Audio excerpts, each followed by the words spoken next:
Audience of Melzone Radio Show on Oxygen Radio. We are at the HELLFEST, and we've got the huge pleasure to be with Ras from Diamond Head. Hello, Ras. How are you? I'm doing very well, thank you much. Okay, so thank you for taking some time to answer some questions. How are things in your life at the moment?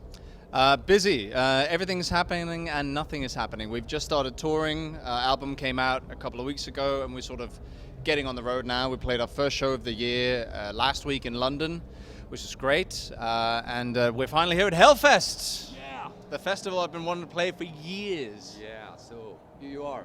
Yeah, I'm very excited to rock it out. Okay, so the band had 43 years after the band's creation. Diamond Head is still alive, and you released in May your latest album, The Coffin Train. What is the secret of such a longevity for the band? I know you are not in the band in the beginning, of course, but how can you explain that? I think it's very simple. It's writing good songs. It's songs that capture people's attention. It's songs that resonate with time. I mean, the great thing about the Diamond music, it has such it's almost like a time machine for a lot of people. It takes them back to a certain time, and especially when metal started having that massive movement after, the general, you had the Black Sabbath, you had all them, but then you had the new wave of British heavy metal. But it all comes down to the songs. I mean, unless you write good songs, no one's gonna sort of, take notice. Yeah. That's how it is. It's simple as that. Yeah. Can you tell us a little bit story about this new album? Yeah, the title, The Coffin Train, that came from a nightmare I had while we were on tour. I guess my brain was trying to figure out what process how the world is sort of, coming to an end, if you like. And I had this dream about this train with massive coffins and body parts flying out and a nuclear mushroom cloud in the background. And that's sort of how the album title came to.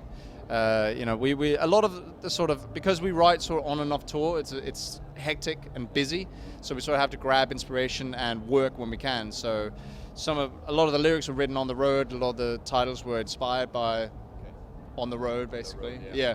So yeah, essentially the main part of how the album was created. So Ras, you joined the band in 2014. That's right. Yep. Yeah. Can you tell us your story before being the new Diamond Head singer? Well, there isn't actually that much to tell. Funny enough, it was just a sort of a happenstance chance. I knew someone who knew Diamond Head, and they needed a singer, and they said, "Hey, call this guy." I was mainly doing session work, worked as a vocal tutor, and just finding my way in the business, to be honest. I hadn't really even approached that. I did one very weird off-chance gig with White Wizard, which was a strange thing. I think their singer had just left on tour, and I got a call at 1 a.m. Hey, dude, can you come and join this band for a gig in London? I was like, yeah, okay, I'll do it. I don't know what the music is, I don't know who the band is, but yeah, I'll do it. So it's sort of, nothing really was happening before Diamond Head, to be honest. I was finding my way, and this opportunity came around. I said, yeah, sure. I actually didn't even know who Diamond Head were. Again, it was just, checked out their music. This sounds great. There's a lot of important history here, and I'd like to be part of it and see what else we can come up with. And how did you meet Brian? Well, we met on the phone technically. Okay. So he got my phone number, and gave me a call to ask, hey, I've been giving you a number. Do you want to come audition for this? And they sent me a live recording of To Heaven From Hell without the vocal on, and sent it down, and I re-recorded my vocals onto it, sent it back, and sort of that was it. And then I met them at a rehearsal studio up in Birmingham, and that was it. Yeah. That's a cool story. Cool story for you. Diamond Head is one of the essentials of the legendary, we're talking about the new wave of British heavy metal. What do you think of the evolution of the genre that has come back in the recent years? As in No Wobberham or metal in general? In general, metal in general. Well, I mean, metal has just constantly progressed. I mean, it's just been this freight train of exploring and obviously it's gotten faster and heavier, and who knows where the hell it's going to be in 10 years. I mean, now a lot of people are playing 8, 9, and even 10 strings. I know Meshuggah was always sort of on the 9 string from way back in the day, but it's sort of progressed to this otherworldly beast. It's funny because if you speak to someone else about metal and Diamond Head, they say, well, this isn't metal. not compared to, you know, any of these really heavy bands. No, but they forget, and of course this is where you got to respect the history, how that actually paved the way for how metal is now, you know. But you know, I think it's fantastic. I'm a huge fan of some of the heavier bands that are out here. One of the ones I really love at the moment is I'm obsessed with Ginger. Yeah, Ginger. I mean, she is incredible, and the band is incredible, man. And you know, I didn't even know when we played Metal Day Slovenia. I was sitting right next to Ginger, and I didn't even notice. I was in between Behemoth and Ginger, and it's like, oh, I know Behemoth. I don't know who these are. Oh wait, it wasn't until after. It's like, oh, I don't really go fanboy, but I think I would go fanboy for the band. It's like, can I have my photo with you? Because you guys are just awesome. Listen to Ginger if you don't know the band, of course. Definitely. Listen to Ginger. Okay. Do you think that the metal can still evaluate in the future years, or does it as how to say that? Est-ce qu'on a fait le tour, ou est-ce qu'il y a encore des évolutions possibles? Yeah, it can definitely still evolve. I think there's no stopping metal. It's always going to move, and people are going to find out new ways to play, whether it's faster, whether it's more progressive, whether it's more complicated. There's always going to be somewhere to go. I mean, you can always add more strings to the instruments if you don't know what else to do, you know. But I think it's I don't know where it's going to go, but it's still going to keep evolving. You know, it's just such a big genre, and it's such an evolving, and you know, metal in general is like a lifestyle as well for a lot of fans, a lot of people. So regardless of whatever happens, unless the world ends, of course, but you know, metal is always going to be there, and it's always going to move. I agree with you. How much, in your opinion, has changed over the years in the metal community and especially business side? Well, the music business in itself is just a little bit of a conundrum. It's no one really quite knows how it works anymore. We only know that streaming is taking over everything, and people don't buy records. Ironically, also, you know, vinyl sales are going up, so the people who actually do appreciate music will buy a physical copy. I hope that we will always have physical copies in general in the business, because it's, you know, if I finished a record and it's just on the internet, that's not really going to mean much to me. But having a CD, something physical, that's something that means something, you know. Yeah.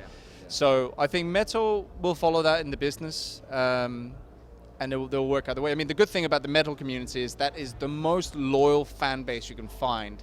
You know, people have bloody scarring in the, you know, they wear the t-shirts. It's all part. It's a lifestyle. You know, compared to everything else, it's beyond the other styles. It's not pop. It's not rap. It's not R&B. It's not. This is for life. This is something you make a commitment to.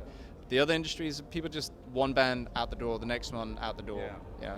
So metal will always be around like that, I think.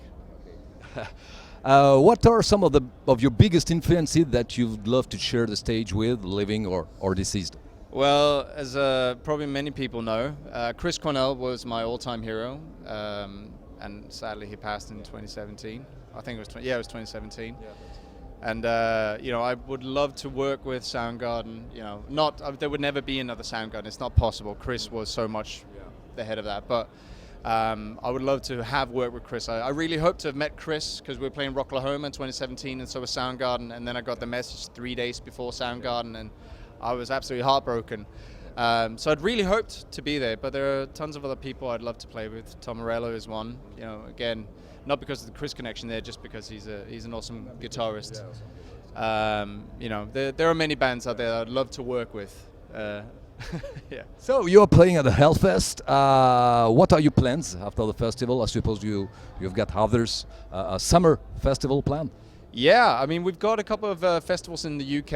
There's Festival of Rock and Blues. August we're playing Wacken, which is great. It's good to have Diamond Head come back to Wacken Festival. We've been looking very much forward to that. And we've also got Stone Deaf, and that's sort of the summer festival season, I think. I mean, there are so many festivals I actually can't keep track. And that's sort of what's going on for the summer, but we have more touring dates. We're going to come through Europe with Black Star Riders and Scandinavia with Black Star Riders as well. So there's a bit of touring going on pretty much everywhere, and there's a lot of sort of things in the works that I can't really talk about because I don't have it confirmed. Yeah, of course. But very busy. Very busy. In the months. Yeah. And we hope next year is going to be even busier from the beginning of January, but I can't say what's going to happen. Okay. I'm sure with this last album, The Coffin Train, you will do many shows. Sure, because it's a fucking motherfucking albums. Okay, to conclude, Ras, did you have something to add and some words for the French fans, because we are in France today. I was really tempted to do something in French there, but I'm so bloody hungover, I don't think I could do it. J'espère que vous écoutez le nouveau album, The Coffin Train, and I hope that you will all love it and give it a spin. I prefer you don't stream it, buy it if you value music, buy physical copies. But if you need to hear it first, go ahead, stream it and then go buy it. It's all good. And stay tuned for touring and all the news that's going to come out in the next couple of months. Okay, cool. Thank you very much, Ras, for this interview. Wish you a lot of a good thing with Diamond Head, with this new album, with your personal life and your family and so on. So thank you very much. This was Ras from Diamond Head UK, and they're gonna kick her ass today. Yeah!